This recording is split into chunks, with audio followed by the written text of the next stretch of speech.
I'm Steve Gilman, and this is Brand Story, where we help you build stronger, more sustainable brands by sharing insightful conversations with brand leaders, marketers, and professional storytellers. My guest today is Rick Milenthal. Everything leads to feelings, leads to love would be an ultimate feeling. That there is the core, what we all should focus on and why the business is still exciting. Welcome to Brand Story. I'm your host, Steve Gilman, and my guest today is Rick Milenthal, Chairman, Founder, and CEO of The Shipyard, and one of the nation's leading independent marketing agencies, and the pioneer of engineering brand love. Rick's career has spanned founding agencies like Engage, advising globally with worldwide partners, and building The Shipyard into a full-service agency working with brands like Visit California, Disney, Airstream, In-N-Out Burger, The Ohio State University, Velos, and many, many more. Hi, Rick. Welcome to Brand Story. Thank you very much. It's awesome to be here, Steve. I love what you're putting together here on this series. Yeah, I think we'll have a blast talking today. And I wanted to kick off, you've had such a storied career, and I just wanted to talk a little bit about how you got into marketing in the first place in agency work. Everyone has a different path. How did you get into all of this many years ago? Steve, I have a brother that's 13 years older than me, and he got in the agency business at like 24 years old. He had a few gigs, and it was a bit of a political ad agency, actually. Really? But yeah, and all sorts. So you think about that. He's 13 years older. He's 24. I'm 11 years old. I got a brother that's in this business, and I just thought it was so cool. I was like, I can't believe he gets paid for this. And I still say, who would have thought they paid me today? You know, I mean, it's so I got to know the business as a kid, and then I ended up going to the agency. And when I was 16, I was a driver. You used to have to deliver ads that way, you know, you couldn't.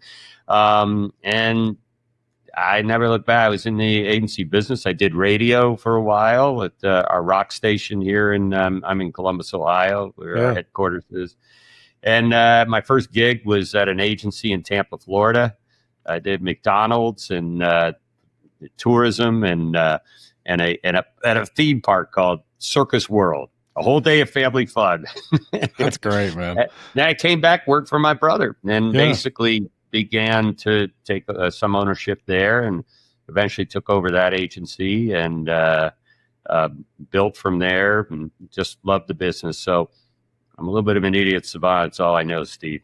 Yeah, well, I think I love those years of experience and starting back in the day, I mean, that kind of knowledge, you've probably forgotten more about the basics of marketing and advertising than most people can learn now.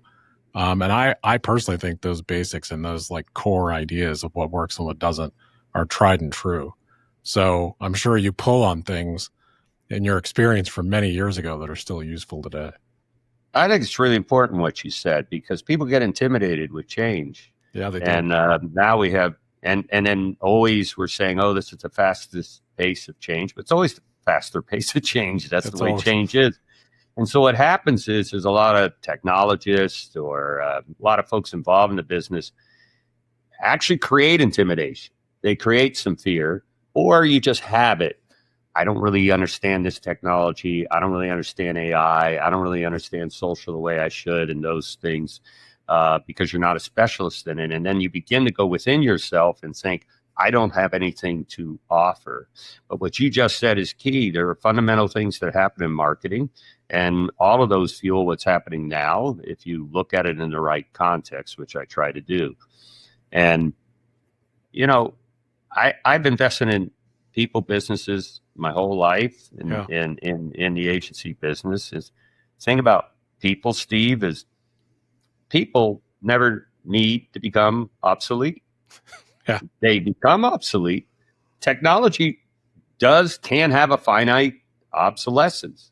Assets do, land, you know, any sort of other thing you might deal with and invest in, have a time horizon. People, of course, have a biological time horizon, but you don't have to be obsolete. Many of us do become obsolete if you lose your curiosity or begin to fear or feel you're in a world that doesn't connect. And so that's a beautiful thing about people, and that's why I'm pretty optimistic, like you said, and think the experiences we have actually inform our future. And I'm so glad you said that, because I couldn't agree more, for one. And it's a theme that comes up on this podcast with people who are really experienced marketers, storytellers, leaders, in that this is an incredibly human business. So what humans want, what they care about, how they feel never changes. It's just how we're reaching them, or perhaps what tools we're using to tell what the stories. But if it isn't real and it isn't human, it's not going to connect. I love that. You know, AI doesn't stand for artificial imagination. Yeah, or artificial emotion. You know, that's a great point, man. You know, it isn't artificial imagination or artificial emotion. And, you know, people always love to take the latest thing, whether it was the internet at the advent of the internet or AI now, and say, oh, this is going to change everything. Everything else is over because this is it. And it's just never been true, because what to me it comes back to is that we're human beings reaching other human beings. And, man, that's right. You know, since we're around fires with sticks, it's been the same kind of thing. We tell each other stories, right? Yeah. You know, the beginning of my career, believe it or not, I was told cable was going to kill us. Yeah, no, I can believe that. There could be no advertising. No, nothing. Free advertising. So advertising's dead. And, you know, it just be pay TV. And so there's no free TV. It's going to kill us. And social and search and all these things. And they did change us, as they should. Yeah. They were disruptive, as they should be. But that disruption can fuel your future, your career future, is absolutely that what one might call disruption is fueling marketing for the future. Yeah. And, you know, you touched on fear, and I just want to hit that before I move on to talk to you more about the shipyard, because I think you guys are doing some really special stuff. But one of my favorite phrases that an old friend said to me was that fear is a liar. And basically what it does is it tries to keep you down, you know? Like you see a new technology, a new technique, somebody else knows something you don't. And fear tells you, oh, I can't possibly, you know? So it's constantly lying to you. Now, it's not lying to you if you're being chased by a tiger, but it is lying to you most of the time. So I think that in our line of work, we need endless curiosity. And the thing that kills curiosity is fear. That's it, man. That's it. Fear. I'm going to be stupid. I'm going to say something stupid. I can't really, you know, irrelevant. But fear is a liar. I like that. I think the key is you don't pretend. You know, you don't pretend you're something different. Yeah. Don't pretend you have actual factual knowledge of things you don't. That also kill curiosity, because curiosity means I don't know, and I don't want to show that I don't know. But of course, I don't know. You know, there's no way you can know. You know, I don't know. But curiosity does require vulnerability. Asking requires vulnerability, and I really like what you said. You know, it's and that's why it is a liar for your aspirations. Be curious, be okay with what you don't know, and ask. And so, look, I you know, most of our business is made up of 20 and 30 somethings, as it should. If it didn't, then we'd be screwed, frankly. Right. So I don't pretend to be them, but I sure ask a lot of questions about them. I sure spend some time asking and learning and building on that, and then trying to build an environment at this agency which is conducive for them, which is inspiring for them, which can build that future. Oh man, there's just nothing more important than that, quite frankly. So let's talk about the shipyard a little. You know, you worked so extensively, you know, worldwide with worldwide partners, with other agencies. You end up building this thing called the Shipyard, this amazing agency from what I've seen. And what was it? What is it that you wanted to change that made you go in this direction? Well, in 2013, when we started, we had sold what you said, engaged to Publicis, but I didn't go with it. I'm probably unemployable, Steve. So, after a while, you just are, aren't you? Yeah. Too many opinions. It's not them, it's me. But we had the concept, which we talked about a lot, and wasn't then, of bringing data and creativity together. And that seems pretty obvious. I mean, data is the understanding of people. Again, you can speak about that in very intimidating terms, but what is it? You understand someone. You understand someone because you listen to them, like you're listening to me and listening a little to you.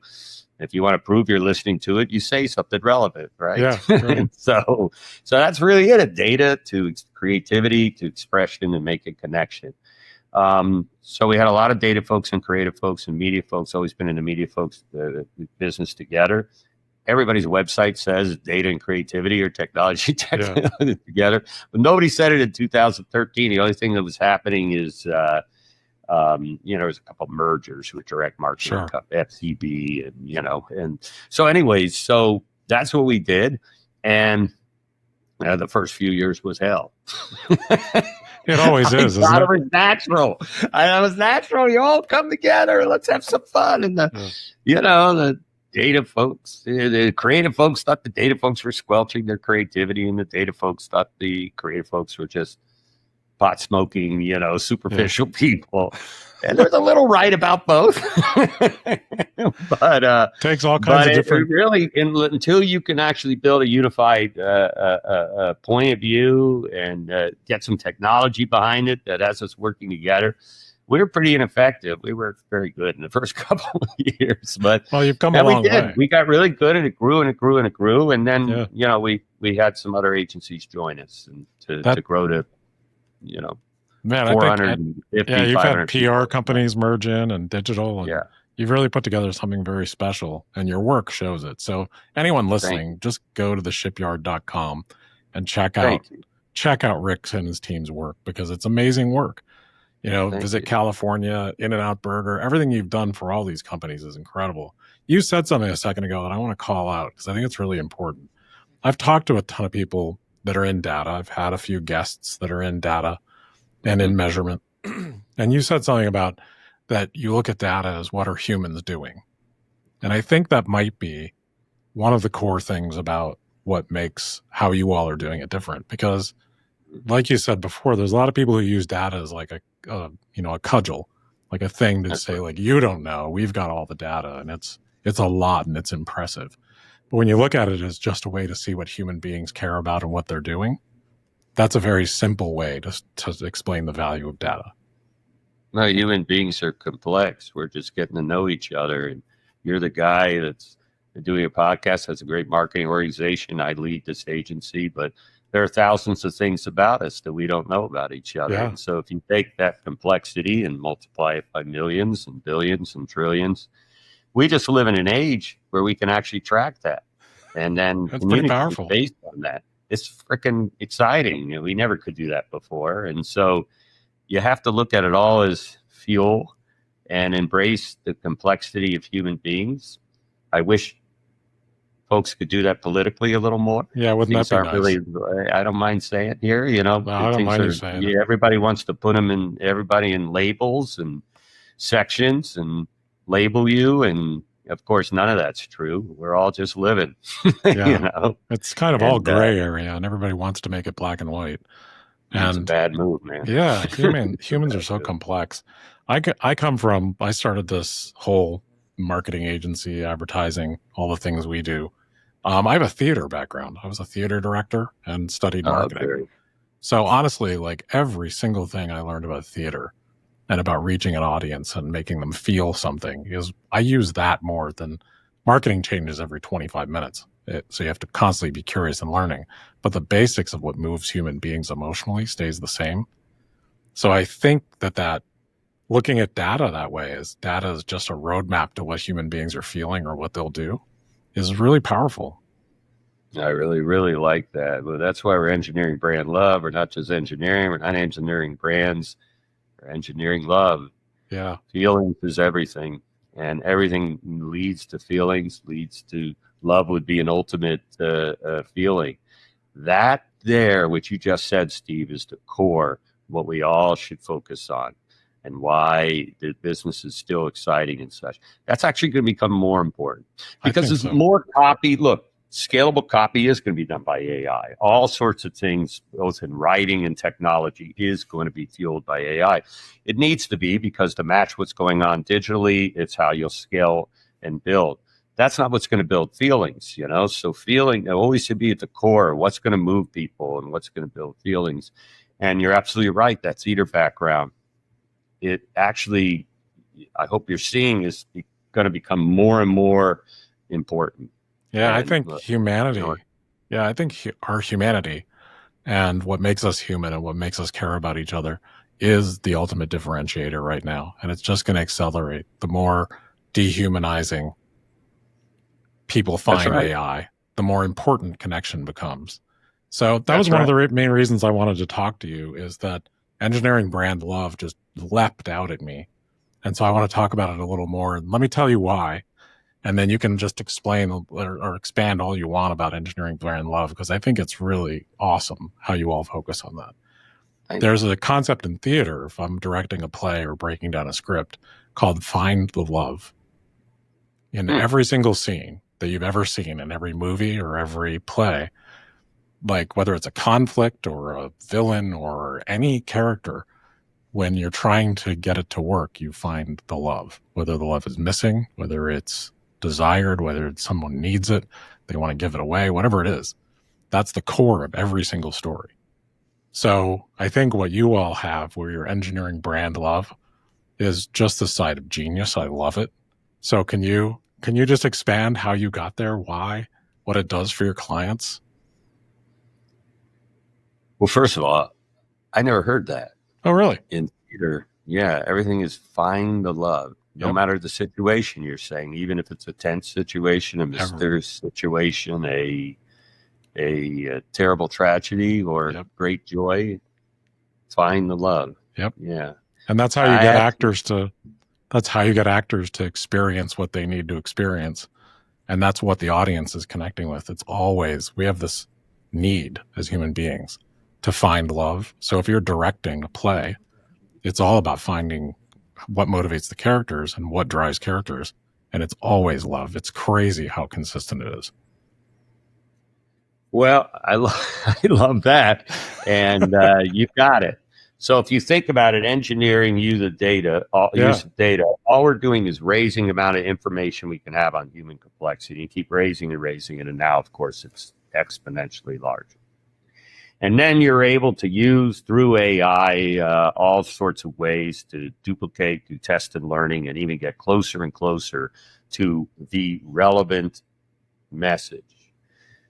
That should be speed to find the love, but it is a human dimension, and it is a talent and a skill to then transfer that to something that, as you said, find the love, something that is really going to connect and build brand love. So all there is that the foundation is higher, the tools are better. It all sets us up to get to a higher plane of connections. So that is our whole theory. So that's why at the Shipyard, we added the best comms public relations company in the country, Falcon and Wartime. Yeah. And we just added on the digital side, Tiny Winds, which is known as the global feeling studio. That's the one. We interviewed 30 different, because we wanted to have paid, earned, and owned. Yeah. And I'll go into why that's the case. So, but in owned, there are many design and development studios, but here's the global feeling studio. So I interviewed 25 folks and then met them and said, that's it. And we, wanted to do it and have them join it, because they understood that, yes, they were at the highest end of technology as far as development, but the whole feeling, the whole purpose is to build feelings. Yeah. I think that's why we created a perfect agency. And I think that is the opportunity for anyone listening to this, that what's going to happen is 95% of the people are going to do a great job in targeting, a great job in content dissemination, a great job in information, and they'll be very successful. The holding companies are doing a great job putting media together. I'm not knocking them, because it really is. They're going to build platforms in which they're going to have a strong understanding of how to reach people. But only a very small, talented group of people, thank goodness, a very small, talented group of people are going to know how to turn that into feelings and really move people. Yeah. And now it's even going to be a greater talent that we need. Look, if you think about it, think about generative search, right? So generative search, which most of your listeners know what it is, complete change in the way of search, AI fueled search. It's kind of table stakes for AI. Sure. But So all of it is retrievable information. Yet it really retrieves the information that people are engaging with, which means that you need to have a communications business like we have. You need to be able to write. You need to be able to be organic information. So you're going to rise up in relevance. So then generative search is going to pick it up, and you're going to end up in the lead when folks are researching in your area. You only do that if you touch people. You can't make people engage in something. So you only actually do that after all the algorithms is anything. It's still an algorithm that's measuring what people feel, what I'm engaging with. Well said. It's still measuring that. That's still the nirvana. Until we're all replaced by bots, but I'm not planning on that in my lifetime. I don't think that'll happen anytime soon. Exactly what you're saying. So you've got to have people feel things, and it's going to be even more so. It is more so for the future. Yeah, and it's amazing how many people lose sight of that. Like professionally, in the C-suite, everywhere where they think you can make someone do something or you can influence someone to do something by logic, and everyone buys everything emotionally and not logically. We defend our purchases with logic. We buy purely with emotion. That's right. The way you all are approaching data and how you're integrating the different aspects of the organizations that emerge with you is brilliant, because you're focused on exactly the right thing, trying to get people to feel. So bravo, man. I think that's extremely cool. Brand marketers are under a lot of pressure, though, Steve. And most of that pressure is quantitative and financial and such. So it doesn't amaze me, because there's not a lot of time for them to think about feelings, really. It's a shame.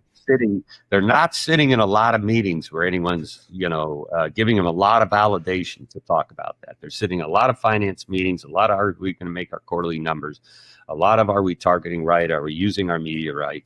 So, but we have to do that. We're not sitting in those meetings. So if you want to be an agency, you want to actually be of value to them, we have to do that. And if you don't, you're no value to them, value to clients. That's so well said. Because one, has a lot of empathy for what they're going through, and clients' lives are incredibly busy and demanding.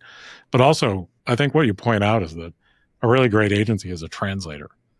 You're translating what they want, and you're translating the data and everything and the goals into something tangible and human that can actually be executed and make someone feel something. And it kind of makes us an alien in some of those boardrooms, because they're not talking about that. But I think it's an incredible skill.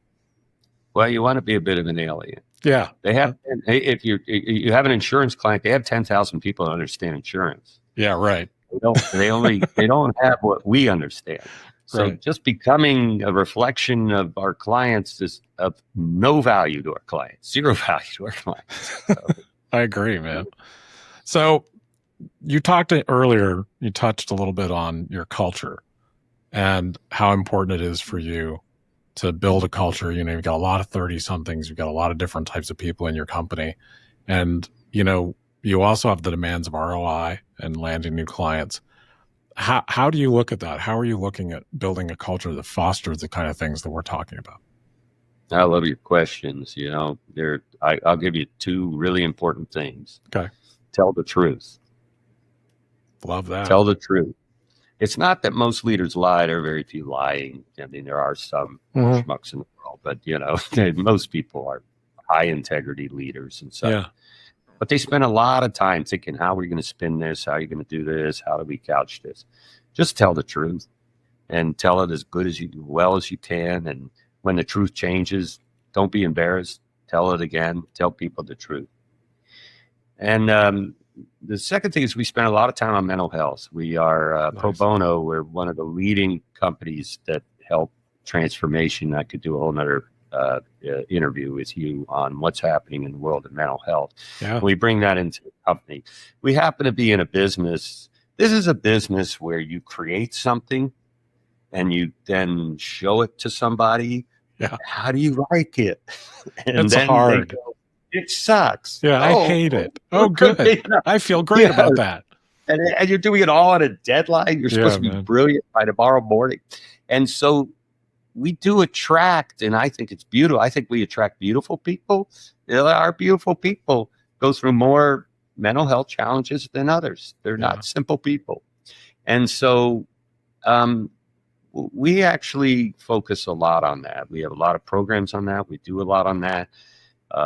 Honestly, we have folks that need to take a break sometimes. And so tell the truth and embrace what human beings are about. And human beings are going to change, and everything else will fall in place. You got to tell the truth financially. You got to talk about what you just said, ROI. You got to talk about companies. Our business has a lot of agencies that don't make money, and then they say, "Oh, I don't want to focus on money. I only want to focus on the work." Well, okay, but by next year, you're not going to be focused on the work. You better be focused on both. Yeah, I don't know what you're going to focus on. That's a neat idea. But if we don't make money, we're not gonna, all of a sudden you're not going to be focusing on the work. Yeah, your focus is going to change real quick. So, we bring millions of dollars of value to clients, and you do have to have a financial model that's going to work. Yeah. Well, man, I love those 2 points. I think honestly, that's 2 of my favorite things I've heard in a long time. You didn't say productivity or you didn't say a lot of things. What you did say was very human. And when you think about how our conversation's gone and the impression that I've gotten of the culture of Shipyard through you, you're doing a very human thing by translating all this data and goals and everything into these very human feeling messages. So those 2 things really both encourage the humans you have to be as happy and productive as possible. And if you're not honest with people and you don't care about and nurture them, how do you expect them to do well? By fear. Well, and people know the truth anyways. They know they if you're do. being. But then you can create great work. And, we're not sharing work on this, but, we love what we're doing creatively, and we're winning all over the world. And, but nobody can create anything without feeling they're in a place of truth and their head's in the right place to do it. There's no creation of any kind until you get there. So you got to get there first. That's really cool. I want to ask you about some of your client work real quick, Sure. and then I'm not going to keep you all day, even though I honestly could. I'm really enjoying talking with you. Oh, I appreciate that. So maybe we'll have to come back and do another episode about mental health. I'd be into that. But let's talk a little bit about your clients. You can pick which one you want to talk about, but I noticed Velos, or VELOZ, and I know they pronounce it Velos. Velos. Okay. But it's not an outwardly facing name, so that's why you don't know it. Oh, I got it. Yeah. And then, so we can talk about that one, but you also do a ton of work for Visit California. So do you want to, those are very different types of work that you're doing there. Can you touch on those a little bit? And do you want to expand on either of those? Yeah, Velos is the key organization that promotes EV in the country, zero emission transportation. And they decided, they were working in California, but they decided that they wanted to build a brand neutral program in order to promote the adoption of EV nationally.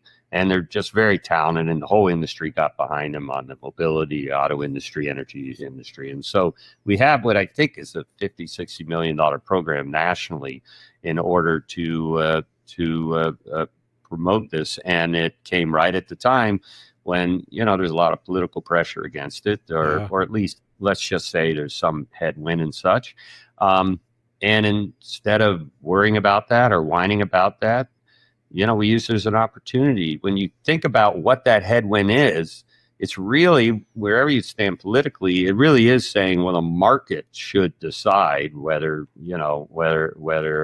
this is a great way to drive. And the fact is, it's convenient, it's money saving, it's better performance. I drive an EV, and it's spectacular. So we build a campaign that really shows its convenience and shows its performance and shows how simple this kind of mobility works. And then we built an information program in order for you to engage and learn about EVs, and it's building a business. It's working great. Our engagement on it's terrific.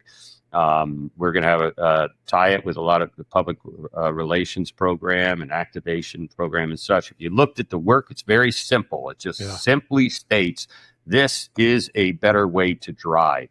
Gets rid of all of the noise. I'm really proud of it. And there's actually been some reduction in how much the auto companies have been able to promote EV because there's such a change. So we're actually kind of a light in the industry that's doing it. So that's a big opportunity.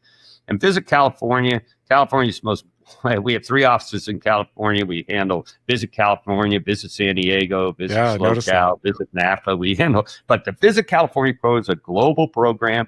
It's a serious media program. And basically, again, simply states that we're the ultimate playground in all aspects of marketing. And that also is at a time when a great deal of the country has some misunderstandings about California because, other reasons. I live in the Midwest. Not all my peers immediately celebrate California. I love California. I can't wait to keep going back. But anyways, the fact is it's a spectacular program. It's funded by thousands of industry players, so it's not completely government funded. And it did happen because an agency joined us called Maring Advertising about 5 years ago, and became the Shipyard. But together with them, we've been doing it for 24 years. It's a spectacular group and highly creative, great work. I'll tell you, it's some incredible work. Like, one, just the fact that I remember it, period. Yeah. And the marketplace, because I've seen it. And every time I see a Visit California message, I'm like, I wish I could go back right now. And then the Visit San Diego work I looked at, spectacular. I think one of the things I see throughout all your work, and please, on your landing page, we'll have your website. Anyone that's curious in our industry, or if you're just curious because of this conversation, you can see the humanity, even with what you all did with the advocacy for EVs. It's a very simple, emotional, human story, And I think that's what you touch on with your Visit California. I mean, even with any headwind of what different people think about California, it's an amazing, varied place. And I think you guys do a really excellent job of hitting on that in a way that resonates emotionally. It's a set of the best destinations in the world. Oh, yeah. California's continues to ascend. I'm really, really proud we have that partnership. And it's a great place both to visit and live and build your dreams. Yeah. What a terrible product aftermarket. It's like one of the most beautiful, very beautiful, interesting places on earth. That's a real bummer. Yeah, they do have pretty good copy for us to sell. So. That's a real bummer to have to market that, Rick. It's not that difficult. Man. No, good for you guys. I think that's wonderful, and you do an incredible job at it. So I'm going to start wrapping up here and just ask you some last questions. Because I can't keep you all day, but looking ahead, where do you see the shipyard in the next few years? Where are you all headed? We're going to execute this model. We need now we put everything in place, paid, earned, and owned, close to 500 people. So our job is how we unify all that the best we can. And everything feeds on each other. And there's no media programs without activations. There's no paid programs that doesn't lead to digital engagement. But on the client side, there's still a lot of silos. These things are bought separately. So, but the puck is moving on that, especially with upper mid. So upper mid would be folks that spend under $100 million. That's a lot of money, but it's still considered the mid market there. So honestly, I want to improve our product. I want to keep building what we should do to both future-proof brands and future-proof for us. Continue to tie these things together and basically be an evangelist for this way of marketing, this unified way of marketing. And so that's my plans. I don't try to build financial plans. That's where the rubber meets the road. Yeah, they'll bring value to the clients and things will happen. So good for you. I think that's wonderful. It's going to be exciting to watch. So personally for you, I mean, I can tell you're still curious. You love this. You've been doing it a while. I can relate. I've been doing this a while and I still love it every day. You have more hair than me. Well, yeah, but and I'm curious and I'm excited. What keeps you excited? What keeps you engaged in doing this crazy business? That there's a great future. Every morning I feel lucky. But what really, right now, so you do have enough experience to know there are periods of times when folks in their 20s did not join our business. They were more attracted to technology business or finance, which can make them a lot of money. And the marketing business, advertising business was actually not attracting the best talent. But because of this conversion of where technology is, and a great deal of technology really is marketing technology with creativity, they're clamoring to join us. Yeah. I was just at Advertising Week, and there were lots of really young folks that were amazing talent and such. Steve, they can do anything. They went to good schools. They could do anything in their careers, and they're choosing our industry. And I don't think they're stupid. I think they know what they're doing, Yeah. So when I see that, I think this is the best time. I did not see that in my total career. There was a period of time when we had to work hard to get young people coming out of college or early in their career to believe in this industry. And I'm not seeing it at all anymore. I'm seeing people excited about it. So if they're excited about it, I'm sure excited about it. And they're the fuel of our future. So I think the future's bright. That's great. Both for me and the agency. Yeah, I couldn't agree more. I think it's a kind of people would think with AI and everything that it's a dangerous time. I think it's a time of renaissance for us. It is. And it's really exciting. So let me ask you two last questions, and I will let you go, sir. I'm loving this. So I'm having a blast. We can honestly, I've had a few guests that I really hit it off with that have come back multiple times. So maybe someday we'll be able to come back and have another conversation because I'd really love that. Fun. We don't even have to have a mic and a camera. Yeah, absolutely. We can just have a conversation, period. So last two questions on camera. All right. I started asking this question after talking to some different leaders of entrepreneurial organizations or agencies. Where is the line for you between fear and adventure? Wow, I love that. Say it again. Yeah, where's the line for you between fear and adventure? Because in this business, you take a lot of risks. I don't think it is smart to be reckless. And so you don't have fear if you're not reckless. You can be adventurous and you can lead. But there's a lot of people that are depending on us. And a lot of people depend on me. So, there's close to 500 people. So that's thousands of people and their livelihoods. And listen, I think they're volunteers because I think they could get hired somewhere else. I'd like to hire people that are marketable somewhere else. Yeah.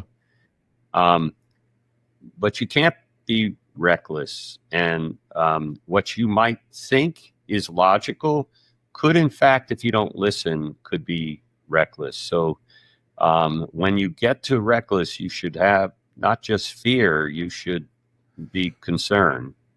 And but if you sit back and you don't evolve, I have more fear. So I get fear of not seizing opportunities. Yeah.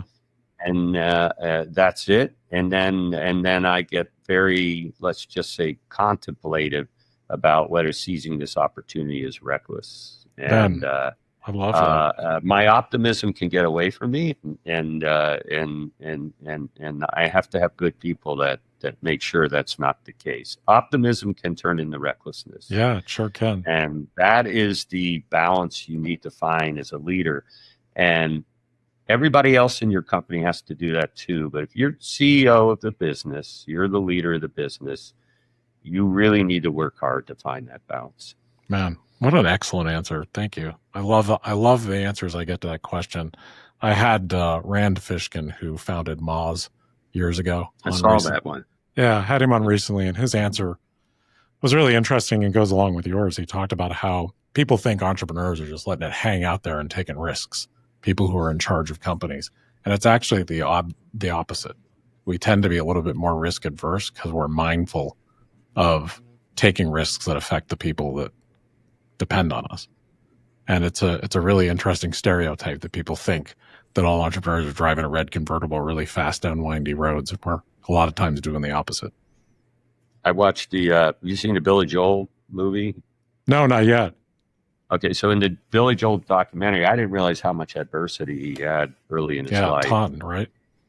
Yeah. And so he was talking to another great celebrity, and they were talking, and they said, what is the secret to success? And they said, I just heard it last night, said, it's all in the recovery. And he had recovery from alcoholism and drugs. But he obviously meant it in many ways. You're going to run into issues. So it's all into how you respond. It's all into the recovery. Boy, I loved when I heard that. Yeah. I immediately I couldn't wait. I just got a chance the next day to repeat that in public. That's so cool. I love that. Yeah, it's really like everyone's going to get knocked down on the mat, but it's all about getting back up, isn't it? And what you do next. So last question, and I'll let you go.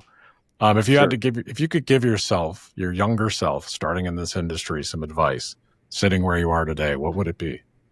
Don't take yourself too seriously. That's great advice. Take your work seriously. Don't take yourself seriously. And I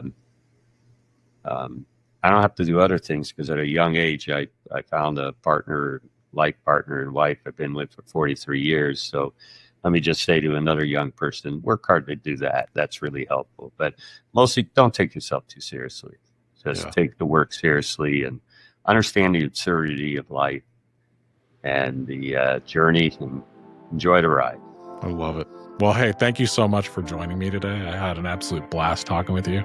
Me too, bud. Want to hear more inspiring stories? Subscribe on your preferred podcast app so you don't miss an episode. And if you like what we're doing, please rate, review, and share. It's the best way to support us. Thank you for listening to Brand Story.